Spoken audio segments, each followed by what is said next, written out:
Salon. I am Elise Coakley. I am the Director of Children's Music Ministry here at the church.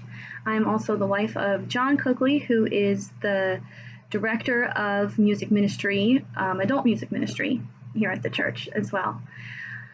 Pastor Chris asked us to do a life verse for this devotional series. And I thought that early on when my husband was doing a couple of these, that I was going to be flying under the radar and that they wouldn't ask me to do it. I have expressed my feeling of nervousness in doing this devotion with you. It's not something that I would typically feel comfortable doing. And with some encouraging words from Pastor Chris and my husband and other people, I'm here doing it. So a life verse, I didn't even know what that meant as far as what he was looking for. And then I started listening to other people's devotionals, and in so doing so was extremely moved by them, but also extremely intimidated by what seemed to be a verse that people really stuck to for a long period of time. I don't feel as though I have just one verse in the Bible that I live by or that I hold, that I can maybe recite off the top of my head. It's not something that I have ever done. And I grew up in the church. I grew up a United Methodist. Ooh, lantern fly. Joys of being outside. I grew up a United Methodist. I went to church all my life and had leadership roles in the youth group growing up. When we moved to college, we immediately started at Westchester United Methodist Church directing their children's choirs as college students. I also worked for the Children's Daycare Center at the Westchester United Methodist Church for all the time that I was in college and after college for a period of time. So when I was tasked with this, I felt inadequate because I didn't feel that I, as a Christian, even though I've been going to church my whole life, even though I've held the leadership roles for a lot of my, or almost all of my adult life, I just didn't feel as though it was something that really spoke to me. So I had to take a step back and I had to think about what has spoken to me in my life. And what it has been is verses of music. So not the typical verse. I mean, I do have a verse here to share with you today, but from the Bible, but also verses from hymns that I've grown up singing continuously my whole life. And it's something that in moments that I feel weak, I feel that I need God to walk with me hand in hand. Moments of praise, moments of joy, these are the things that I think of more than maybe scriptural verses. I jokingly said to Pastor Chris when he was asking me for this video, I said, "Oh, my verse is Jesus loves me." And he said, "Great, I love it. Just, do a couple minute video, add some other stuff to it, and that can be your verse." So that really got me thinking. A lot of my roles in my church experience growing up and even as an adult have been with the children. And Jesus Loves Me really is that foundation. It is the first song that most of us learn to sing as children. It is the first songs that I try to teach my kids. I watch my niece every day and I sing that to her. And it's something that most of us have grown up with. As a children's choir director, then that quickly then turns into other songs about Jesus' love, how he's there for us, how we can trust him, how great he is. Songs like he loves little children of the world, right? It doesn't matter who you are. It's Jesus loves little children, all the children of the world, red and yellow, black and white. They are precious in his sight. Jesus loves little children of the world. As we walk through life, we hold on to those thoughts. They're comforting. knowing that Jesus is on our side. God is on our side. So during this pandemic, it actually came at a very interesting time. Not that I ever planned or thought we would be in this situation at all. But this is a period of transition in my life. I left my job in November that I had been happy working at for over 5 years. And I felt very lost in making that decision, which was a decision that needed to be made.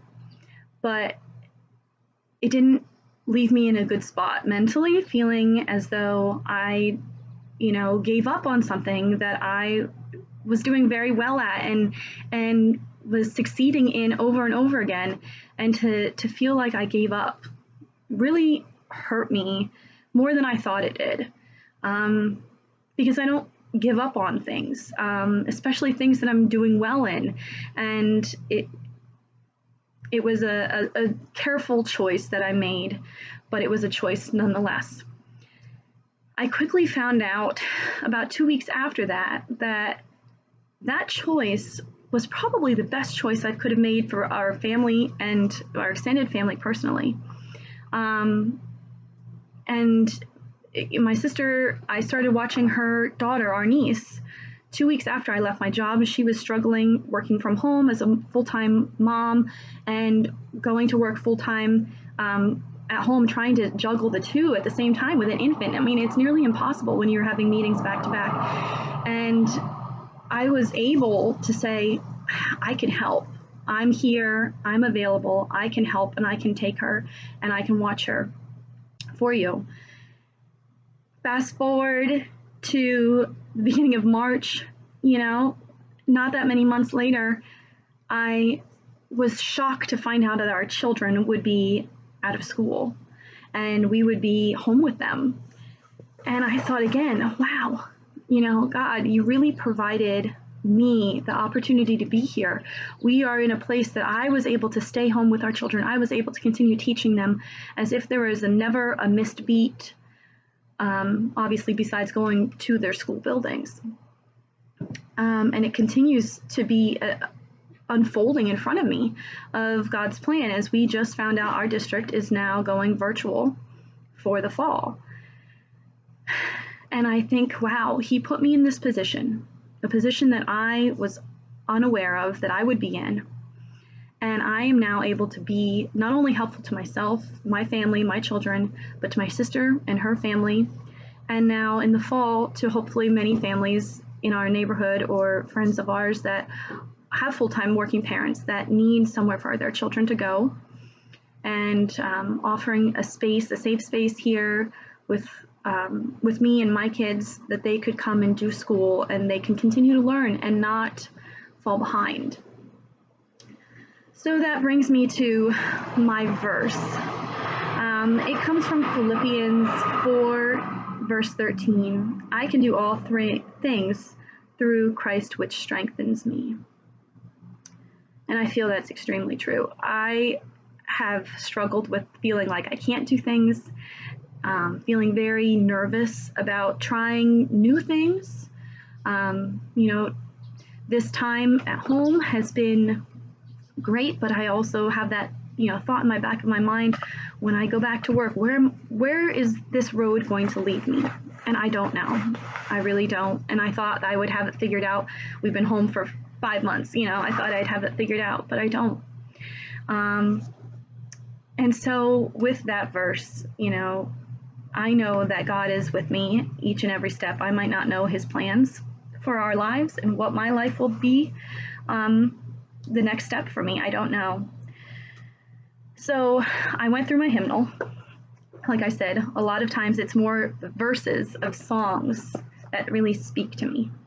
And I sing them all the time. I'll pull out the hymnal when I forget the words, if I forget some of the verses or something. But one of the songs that has always spoken to me, it's number 399 in the United Methodist hymnal. And it is, "Take my life and let it be."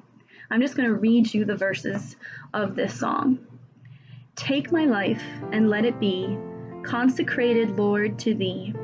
Take my moments and my days, let them flow in ceaseless praise. Take my hands and let them move at the impulse of thy love. Take my feet and let them be swift and beautiful for thee. Take my voice and let me sing, always only for my King. Take my lips and let them be filled with messages from thee. Take my silver and my gold, not a mite would I withhold. Take my intellect and use every power as thou shalt choose.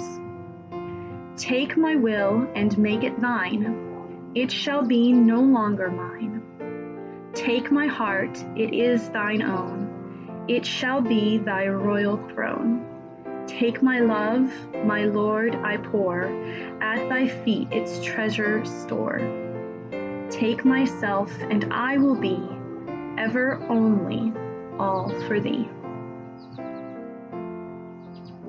That is just one song in this whole book. I have lots of pages tabbed.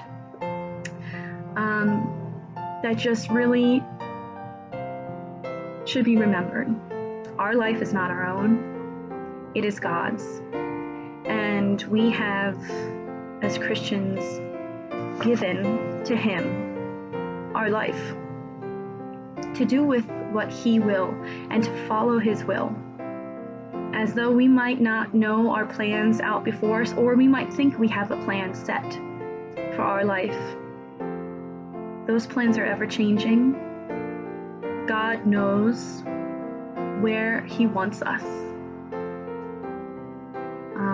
A long time ago, I made the commitment that I was going to use my gifts with children. I mean, my husband tells me, and everybody that I've known, and I can feel in my soul, has been that my gift is to work with children. I've been doing so since I was 10 years old, babysitting, helping in the nursery at church, leading Vacation Bible School, helping with, when I got to be a little bit older, helping with Vacation Bible School.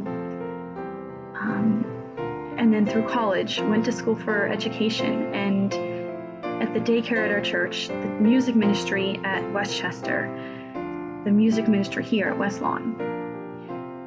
And I know that that path is the path that God put me on.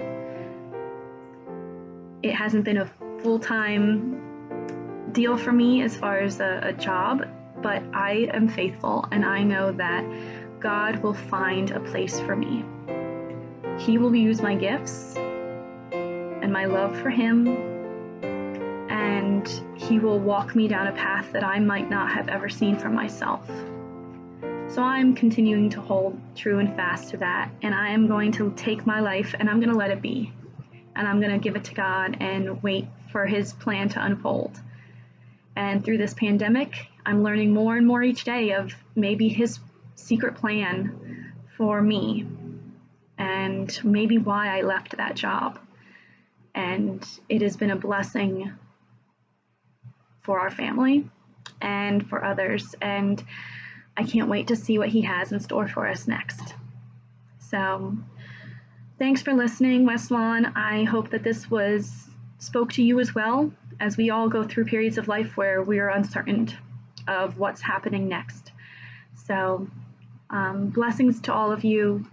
I'm glad that we had this chance to be together today, and may God be with you till we meet again. What's your favorite hymn? I'm sure you have one. Maybe it's one we sing only during Christmas time, like Joy to the World or Hark the Herald Angels Sing. Maybe it's one you've learned at camp quite some time ago.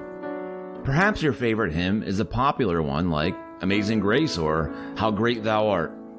Maybe it's one that hardly anyone knows, but that hymn holds sentimental value for you. Whatever your favorite hymn may be, please email it to me, Pastor Chris, along with Pastor Jeff, and tell us why it's your favorite, and it could be used during our upcoming devotional series titled Hymns of Faith. And as always, may God be with you until we meet again.